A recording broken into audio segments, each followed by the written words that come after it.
Mendengarkan firman, menciptakan iman. Shalom saudara yang terkasih, selamat datang kembali di channel YouTube Firman Tuhan.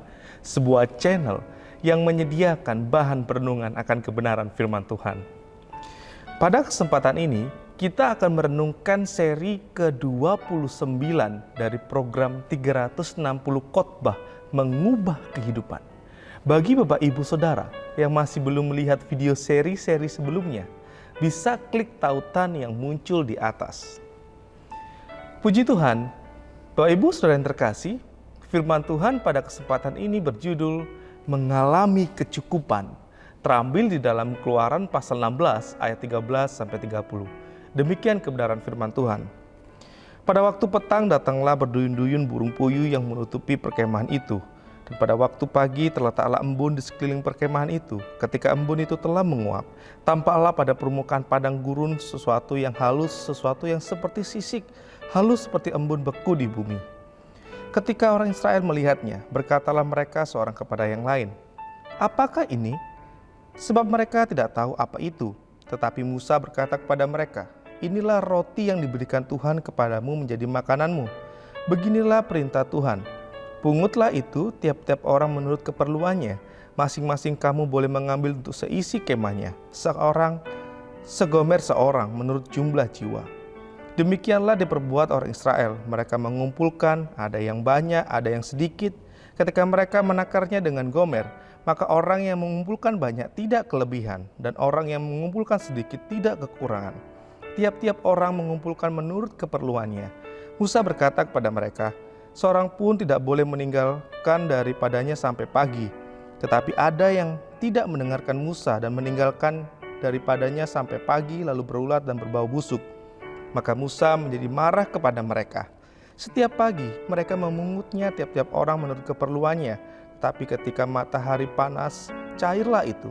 Dan pada hari yang ke-6 mereka memungut roti itu 2 kali lipat banyaknya, 2 gomer untuk tiap-tiap orang. Dan datanglah semua pemimpin jemaah memberitahukannya kepada Musa. Lalu berkatalah Musa kepada mereka, "Inilah yang dimaksud Tuhan, besok adalah hari perhentian penuh, Sabat yang kudus bagi Tuhan. Maka roti yang perlu kamu bakar, bakarlah, dan apa yang perlu kamu masak, masaklah. Dan segala kelebihannya biarkanlah di tempatnya untuk disimpan sampai pagi." Mereka membiarkannya di tempatnya sampai keesokan harinya, seperti yang diperintahkan Musa. Lalu tidaklah berbau busuk dan tidak ada ulat di dalamnya. Selanjutnya kata Musa, "Makanlah itu pada hari ini, sebab hari ini adalah Sabat untuk Tuhan. Pada hari ini tidaklah kamu mendapatnya di padang. 6 hari lamanya kamu memungutnya, tetapi pada hari yang ke-7 ada Sabat, maka roti itu tidak ada pada hari itu. Tetapi ketika pada hari ke-7 ada dari bangsa itu yang keluar memungutnya, tidaklah mereka mendapatnya. Sebab itu Tuhan berfirman kepada Musa, berapa lama lagi kamu menolak mengikuti segala perintahku dan hukumku? Perhatikanlah, Tuhan telah memberikan Sabat itu kepadamu. Itulah sebabnya pada hari ke-6 ia memberikan kepadamu roti untuk 2 hari. Tinggallah kamu di tempatmu masing-masing, seorang pun tidak boleh keluar dari tempatnya pada hari ke-7 itu. Lalu beristirahatlah bangsa itu pada hari ke-7. Amin. Puji Tuhan. Bapak Ibu Saudara yang terkasih, kita akan coba merenungkan kebenaran firman Tuhan yang baru saja kita baca bersama-sama. Saya percaya ada pesan rohani untuk kita petik dalam kehidupan kita, sehingga kita bisa semakin lebih baik ke depan. Sesuai dengan judul yang ada di depan, maka kita akan coba merenungkannya dalam kehidupan kita. Bapak Ibu Saudara yang terkasih, kadang-kadang kita begitu sibuk menambah kesulitan kita, sehingga kita lupa menghitung berkat-berkat yang kita peroleh. Abraham mengatakan, kebutuhan akan makanan merupakan kebutuhan yang mendasar sekali. Sehingga tanpa itu kita tidak bisa hidup secara wajar sebagai manusia. Kebutuhan hidup adalah sesuatu yang mendesak. Matius pasal 6 ayat 11 mengatakan, "Berilah aku makanan hari ini." Bapak Ibu Saudara yang terkasih, sebagaimana kita tahu bersama bahwa dalam perjuangan akan pemenuhan hidup telah memaksa banyak orang untuk bergelut dengan maut, merampas sukacita, dan tidak sedikit yang menodai moralnya. Namun bagi orang percaya yang sungguh-sungguh mengasihi Tuhan, maka Tuhan berjanji untuk memenuhi kebutuhan anak-anaknya. Oleh karena itu, yang menjadi pertanyaannya pada kesempatan ini adalah, bagaimana kita mengalami kecukupan? Mari kita bersama-sama belajar dari pengalaman bangsa Israel yang menikmati roti mana di padang gurun. Maka kita akan dapat menemukan beberapa prinsip di dalamnya. Prinsip pertama ialah prinsip pemenuhan. Prinsip pertama ini didasari di dalam Keluaran pasal 16 ayat 13 sampai 15. Bapak Ibu Saudara yang terkasih, kebutuhan akan makanan menjadi pergumulan setiap orang. Sebab kebutuhan ini sungguh-sungguh sangat mendasar. Sebab dengan terpenuhnya kebutuhan makanan, maka seseorang akan merasa aman. Bayangkan apabila kita tidak ada makanan, tentunya kita akan stres.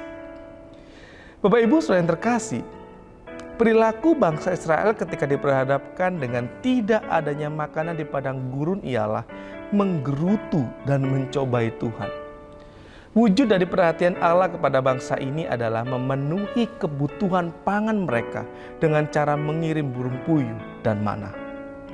Mana merupakan roti dari surga yang disediakan Allah untuk memenuhi kebutuhan bangsa Israel. Bentuknya seperti ketumbar. Melalui makanan ini, bangsa Israel mengalami pemenuhan akan kebutuhan jasmaninya. Allah memelihara mereka hingga tak satu pun yang kelaparan. Ketika mereka haus, Allah menyediakan minuman. Ketika mereka lapar, Allah menyediakan makanan. Perhatian Allah sungguh-sungguh sempurna. Bapa mengerti untuk memberikan yang terbaik untuk anak-anaknya. Allah itu mencukupi anak-anaknya. Hal itu dijelaskan dalam Mazmur pasal 34 ayat 10. Bapak Ibu Saudara yang terkasih, yakinilah Allah memelihara kehidupan kita. Bila Yusuf dipelihara Allah di Mesir, Elia dipelihara Allah di Sungai Kerit dan juga Janda Sarfat, Paulus dipelihara Allah melalui persembahan jemaat Filipi, maka dia juga akan memelihara kita dengan sempurna. Tidak ada alasan untuk menggerutu, mencobai Tuhan, dan meninggalkan Tuhan hanya oleh karena faktor makanan. Tuhan telah memelihara kita dan memenuhi kebutuhan kita. Oleh karena itu, mari pada kesempatan ini kita belajar bersyukur dan menghitung berkat-berkat-Nya. Hidup kita saat ini adalah karena kemurahan dan anugerah-Nya. Prinsip kedua untuk mengalami kecukupan ialah prinsip pengaturan. Prinsip kedua ini didasari dalam Keluaran pasal 16 ayat 16 sampai 24. Bapak Ibu Saudara yang terkasih, ada pepatah yang mengatakan besar pasak daripada tiang. Mungkin nasihat ini kuno dan tidak relevan lagi. Namun pada praktek pengaturan berkat, banyak anak-anak Tuhan seringkali kurang bijaksana, sehingga mengalami kebobolan dan sebagai resikonya berhutang, tutup lubang, gali lubang. Pada akhirnya mendapati diri mengalami kesusahan dan kemudian menyalahkan Tuhan karena tidak memberkati. Padahal kita punya tanggung jawab untuk mengelola apa yang Tuhan percayakan kepada kita dengan baik. Bapak Ibu Saudara yang terkasih, Allah bukan hanya sang pemberi, tetapi Allah juga sang manajer yang handal. Ia memenuhi kebutuhan Israel, tapi sekaligus juga mengajari bagaimana mereka mengatur berkat dengan baik. Bangsa Israel diajar bagaimana mengatur mana untuk kebutuhan keluarganya. Allah memanggil kita sebagai penata layan, pengatur berkat yang diberikan. Kita mengelola berkat yang Tuhan beri dengan bijaksana, membuat anggaran, hidup sesuai dengan pendapatan, dan konsisten memberikan untuk pekerjaan Tuhan. Dalam prinsip ekonomi ilahi, persepuluhan, menabur benih, dan roti adalah hal yang penting. Bila kita mengatur dengan baik dan melakukannya dengan konsisten, kita akan menikmati kecukupan. Amin Bapak Saudara. Karena Allah memberikan sesuatu kepada orang yang dapat dipercaya dan bisa mengelolanya dengan baik. Sehingga orang tersebut bisa menjadi berkat bagi diri sendiri, keluarga, dan sesama. Prinsip ketiga untuk mengalami kecukupan ialah prinsip pemberhentian. terambil di dalam Keluaran pasal 16 ayat 25 sampai 29. Bapak Ibu Saudara yang terkasih, seorang sopir akan berhenti ketika mengadakan perjalanan panjang. Selain untuk melepaskan kepenatan, menghindari rasa ngantuk, juga bisa buat mendinginkan mesin. Bila mesin tidak didinginkan akan cepat aus. Allah juga melakukan hal yang sama. Ia mengajak kita berhenti supaya menikmati pembaruan bersama Dia. Ketika Allah pada hari yang ke-7 telah menyelesaikan pekerjaan yang dibuatnya itu.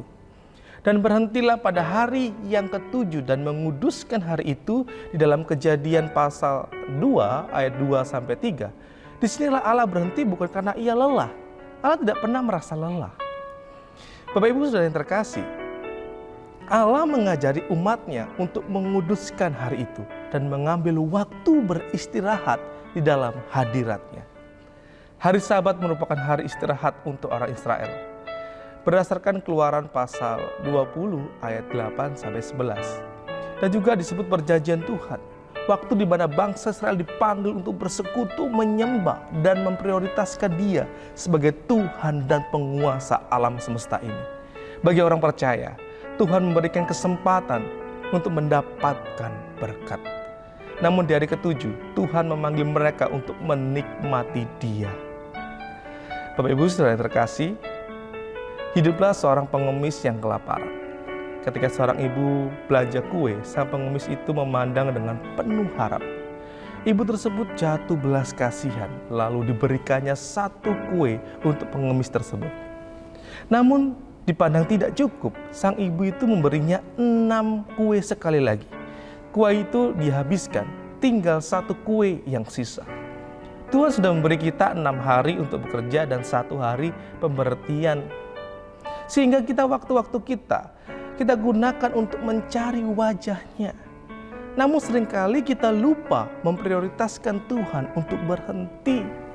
Lalu kita bekerja terus tanpa pernah memperdulikan waktu berhenti. Kiranya kita selalu rindu dengan waktu-waktu beribadah kita. Karena beribadah membuat kita bisa merenungkan kebaikan Tuhan. Beribadah membuat kita menata fokus dan tujuan hidup kembali. Sekali lagi, hal itu hanya kita temukan ketika kita beristirahat di hadirat-Nya. Sebagai orang percaya, kita seringkali tidak taat, di mana Allah meminta kita berhenti dalam memungut mana, namun kita dengan kedegilan hati, kita tidak mendengarkan dan tidak mentaatinya.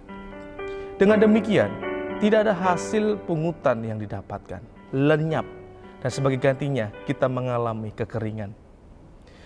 Bapak Ibu Saudara yang terkasih, bila kita mengikuti apa yang Allah telah gariskan dalam kehidupan kita, niscaya kita akan mengalami kecukupan. Mari kita menjalani garis-garis petunjuk yang Tuhan berikan dalam kehidupan kita. Saya percaya kebutuhan anak-anak-Nya akan terpenuhi. Dan kiranya Tuhan tolong dan pulihkan finansial kehidupan Bapak Ibu Saudara yang terkasih. Kiranya firman Tuhan pada kesempatan ini bisa menjadi berkat bagi Bapak Ibu Saudara. Mari kita tutup renungan kita dengan berdoa. Tuhan, kami sungguh bersyukur untuk sekali lagi untuk kebenaran firman Tuhan yang boleh kami dengar, yang boleh kami renungkan pada kesempatan ini. Pada saat ini mungkin kami mengalami kekurangan ya Tuhan, jauh dengan namanya sebuah kecukupan. Tapi biarlah kebenaran firman Tuhan pada kesempatan ini bisa mengoreksi kehidupan kami. Apa yang salah dalam kehidupan kami ingin ubah sesuai dengan kehendak Tuhan. Kami akan mengatur dan menjadi manajer yang baik bagi harta kekayaan Tuhan yang Tuhan percayakan dalam kehidupan kami, sehingga kami bisa mengalami kecukupan ya Tuhan. Tuhan Yesus, tolong kami menjadi anak-anak Tuhan yang bisa berkenan di hadapan Tuhan. Kiranya Tuhan pulihkan keluarga kami, Tuhan pulihkan finansial kami, kiranya Tuhan pulihkan usaha kami, kiranya semuanya bisa pulih di hadapan Tuhan, terlebih bisa memberkati kehidupan kami. Kami ingin mengalami kecukupan ya Tuhan. Kami percaya kami sebagai anak-anak Tuhan tidak akan kekurangan ketika kami menataati kebenaran firman Tuhan. Terima kasih Yesus, terima kasih Roh Kudus. Kami berdoa dan mengucap syukur. Haleluya. Amin. Jika Bapak Saudara merasa diberkati oleh kebenaran firman Tuhan pada kesempatan ini, bisa like, komen, subscribe, dan Bagikan video-video yang ada di channel ini kepada saudara seiman yang lainnya, sehingga mereka juga diberkati. Terima kasih, Tuhan Yesus memberkati. Shalom.